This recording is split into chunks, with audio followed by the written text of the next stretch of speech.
Seberapa yakin mau daftar di Akmil? Katanya susah ini itu. Tenang kawan, nggak segitunya dan nggak sealih itu. Yuk bareng-bareng kita kupas tipis-tipis seputar itu.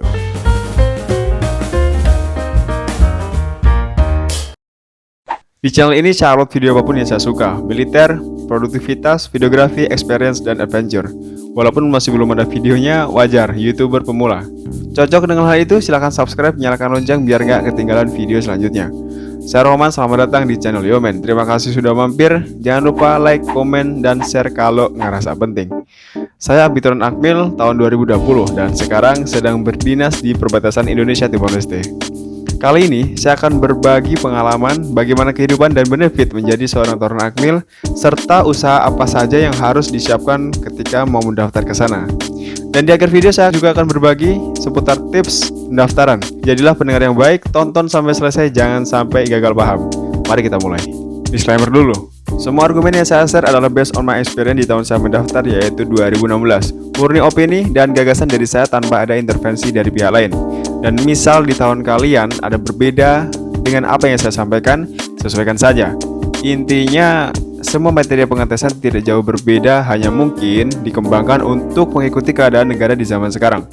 Saya tidak akan bahas semuanya secara lengkap dan detail, hanya mungkin beberapa yang ingin saya sampaikan dengan dasar saya tidak mau muluk-muluk.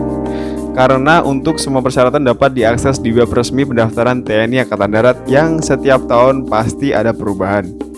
Semua hal yang saya share auto-relate buat kalian yang mungkin akan mendaftar di Tamtama, Bintara, ataupun kepolisian. Karena pada dasarnya materi yang diteskan tidak jauh berbeda. Sebelumnya buat kalian yang belum paham betul, secara singkat Akmil sendiri adalah salah satu lembaga pendidikan militer di Indonesia yang memiliki output sebagai perwira di TNI Angkatan Darat berpangkat Letnan 2 dengan gelar Sarjana Terapan Pertahanan yang dibagi menjadi 5 prodi saat menjalani pendidikan. 4 tahun yang bakal ditempuh sebagai seorang taruna dengan semua kebutuhan pokok baik kebutuhan hidup dan perkuliahan akan ditanggung sepenuhnya oleh negara. Real, no fake. Sampai situ udah paham ya? Kalau belum mungkin kalian manusia gua selama ini. Pertama saya akan menceritakan bagaimana pengalaman menjadi seorang Taruna Akmil secara singkat yang akan saya awali dari kisah pendaftaran. 2016 lulus SMA kemudian niat ingin daftar di Akmil di tengah semua keterbatasan yang ada. Benar-benar terbatas.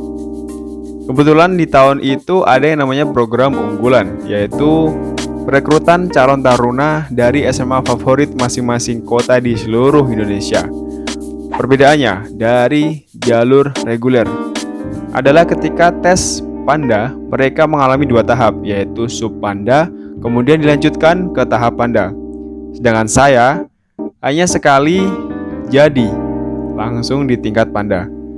Di situ pula saya juga tidak melaksanakan tes jasmani karena memang aturannya seperti itu. Bisa dibilang mungkin itu rezeki yang tidak pernah disangka siapapun.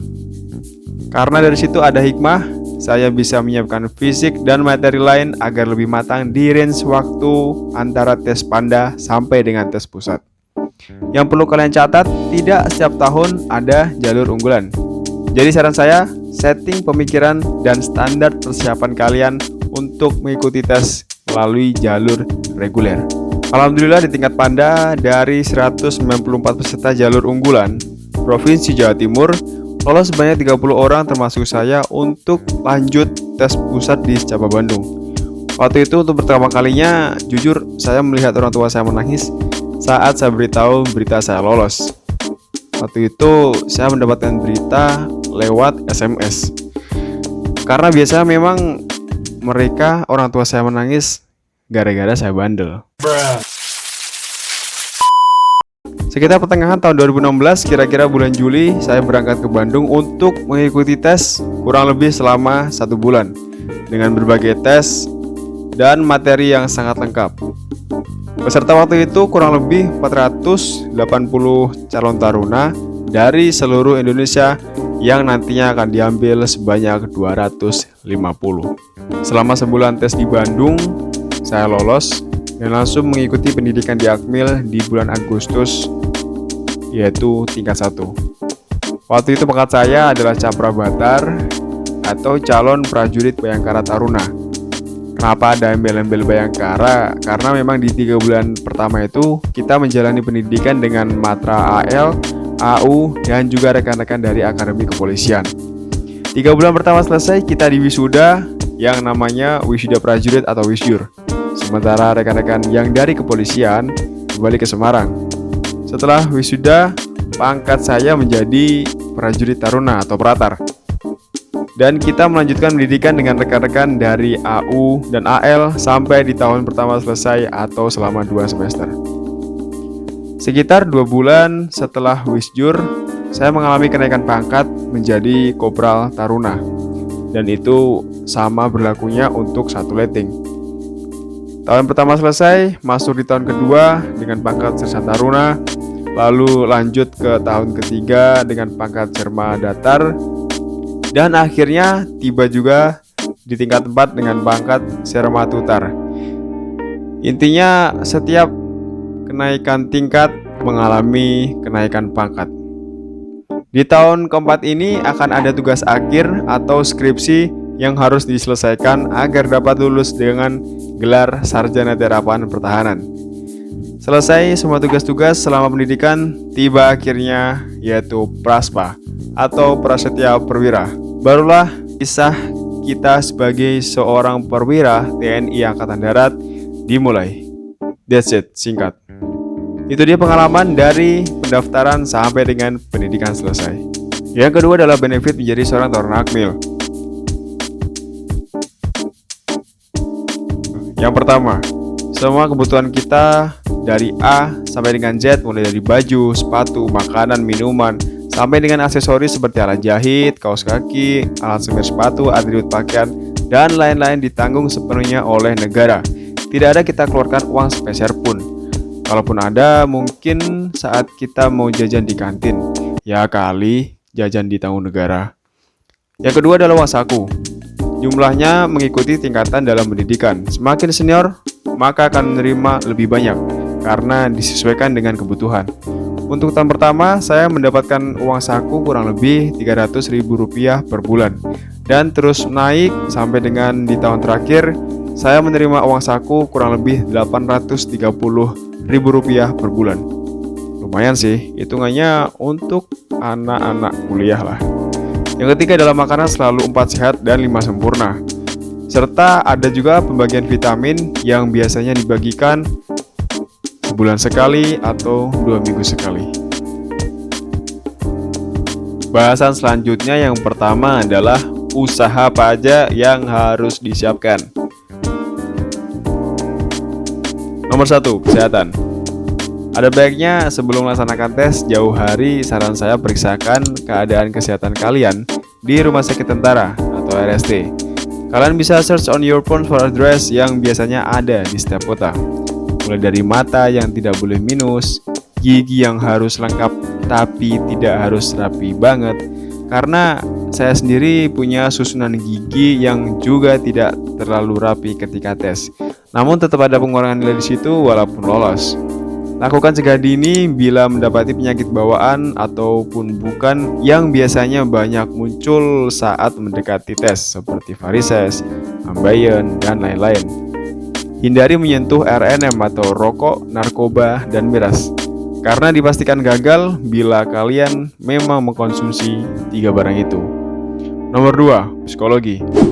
Zaman semakin canggih, kemudahan di mana-mana kalian bisa akses contoh soal di internet atau belajar mengerjakan soal secara langsung dengan membeli buku latihan psikologi yang sudah ada banyak di Gramedia dan di toko buku manapun.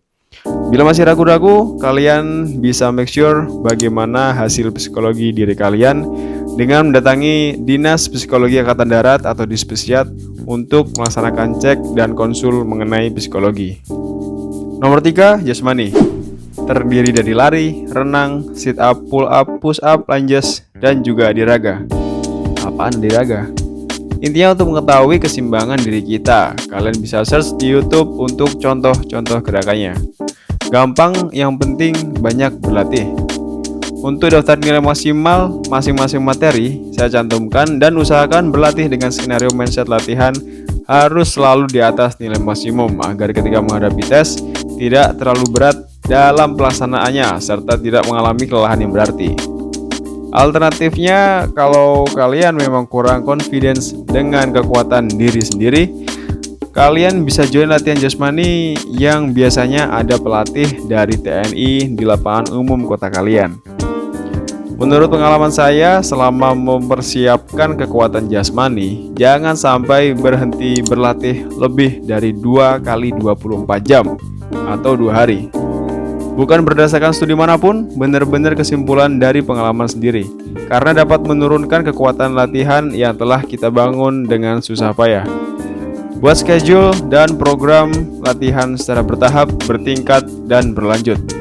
Minimal ada 1 bulan full yang emang kalian pilih untuk prepare itu semua dengan skenario latihan minimal 4 kali per minggu yang terdiri dari semua materi. Saran saya, jangan kebut latihan dalam jangka waktu yang pendek, karena konsisten dan disiplin adalah kuncinya. Nomor 4, mental ideologi. Ada tes tulis dan juga wawancara. Merupakan materi tes yang sangat riskan dan sensitif, karena apa yang kita jawab memiliki pengaruh nilai yang besar menyangkut patriotisme, ideologi, dan mental kita. Pahami betul, perbanyak referensi seperti tentang Pancasila, Undang-Undang 45, dan pengetahuan umum, serta banyak membaca bagaimana sejarah perjuangan negara Indonesia. Di wawancara akan kalian hadapi duduk berjam-jam di mana posisi mental kalian akan di-push, kemudian bagaimana respon diri kalian. Kuasai diri, perdalam pengetahuan, insya Allah aman. Nomor 5, akademik. Materi sama seperti yang ada di ujian nasional. Tidak perlu berpikir panjang, tinggal buka-buka kembali buku kalian, latihan soal beberapa kali di setiap mata pelajaran yang sudah selesai. Sesimpel itu. Itu dia beberapa hal yang harus disiapkan dalam pendaftaran. Yang selanjutnya adalah tips-tips dan quotes yang harus kalian pedomani. Yang pertama, don't listen to what people say. Akan banyak sekali kalian menerima cacian dan ketidakpercayaan orang lain, bahkan dari teman kalian sendiri. Karena mungkin kalian mau daftar atau sekedar mendengar isu tentang masuk Akmil harus bayar seginilah, segitulah. It's all wrong. Saya harapkan di fase ini kalian tingkatkan masa bodoh kalian terhadap hal seperti itu. Di samping mengganggu konsentrasi, sebenarnya mereka takut bila kamu diterima di Akmil karena memang suatu kebanggaan luar biasa untuk siapapun yang bisa ada di sana. Apalagi kalau memang kalian menyadari bahwa dari keluarga menengah ke bawah. Yang perlu kalian ingat adalah kalau ada orang yang bilang mimpimu terlalu besar, katakan kepada mereka, pikiranmu terlalu kecil. Tak usah ragu, yakin kepada diri sendiri, karena hidup yang tidak dipertaruhkan tak akan ada yang dimenangkan. Yang kedua, have the best idol. Ini sangat mendominasi dalam mindset saya kala itu. Jujur, dari sebelum daftar sekitar tahun 2015, saya sangat mengidolakan sosok Jenderal TNI Andika Perkasa dengan perawakan gagah, berwibawa, dan berprestasi. Yang waktu itu masih berpangkat Mayor Jenderal TNI. Bahkan sampai saya jadikan wallpaper di HP saya dan bermimpi bisa berfoto dengan beliau suatu saat. Terdengar konyol. Secara tidak langsung, apa yang kita lihat, kita dengarkan di daily life perlahan akan berimpact dan membentuk kebiasaan mindset yang sama dengannya. Singkatnya, saya termotivasi untuk bisa menjadi seperti beliau. And well, di tahun 2020, saya dan orang tua bisa foto bersama dengan beliau di momen wisuda Akmil. Ya, hanya foto bersama. Menjadi seperti beliaunya, saya belum tahu. Oke, materi selesai. Sekali lagi saya bukan menyombongkan diri. Maksud saya hanya untuk sharing pengalaman baik saya dan semoga bisa menjadi referensi pengalaman daftar kalian. Dan sekarang bagaimana hasilnya tergantung pada kalian sendiri yang akan mendaftar. Saya doakan lancar sampai dengan diterima. Terima kasih sudah menonton. Jangan lupa like, comment, share, dan subscribe agar bisa berbagi hal-hal baik yang bisa membuat kita lebih produktif dan modern. Goodbye, I'll see you next time.